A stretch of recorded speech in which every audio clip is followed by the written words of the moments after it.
Bueno, continuamos. Estábamos hablando en el anterior video acerca de las variables. Las variables en estadística son las cualidades de los individuos de la población que vamos a estudiar. Las variables son de dos clases. Entonces, las variables son cualitativas y las variables son cuantitativas.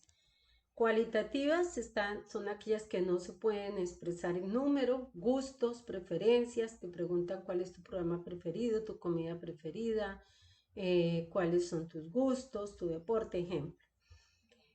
Variables cuantitativas sí se pueden medir con un número como número de hermanos, peso, talla, salario, etc. Bueno, eso así, generalidades y vamos avanzando. Ahora, ¿cómo se hace una distribución de frecuencia para datos agrupados?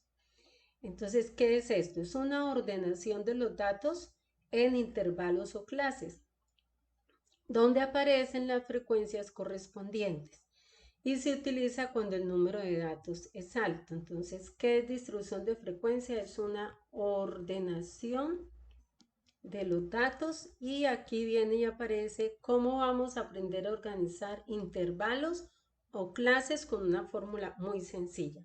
Para poder organizar todos esos intervalos y esas tablas de frecuencia, vamos a mirar qué es una marca de clase.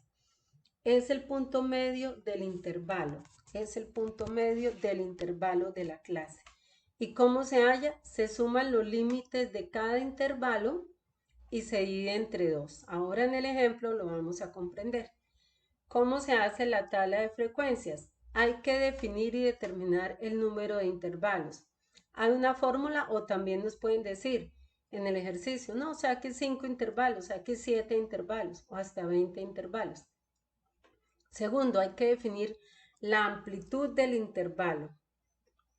¿Sí? Entonces, ¿de qué medida nos va a quedar la distancia entre uno y otro? Hay que definir esa amplitud del intervalo, que es la distancia entre el límite superior y el límite inferior. Y hay que saber el rango, diferencia o sea, la resta entre el dato mayor y el dato menor. Es una resta, entonces una vez podemos conocer, una vez tenemos todas estas definiciones, la amplitud del intervalo, ¿sí? Una vez tenemos la amplitud del intervalo y tenemos el rango, entonces ahí ya sí podemos hacer el cálculo de los intervalos. También debemos recordar cuáles son las frecuencias absoluta y relativa. Hagan memoria el año pasado, en octavo, que hicimos las tablas de frecuencia. Entonces vamos a recordar sobre la frecuencia absoluta y sobre la frecuencia relativa.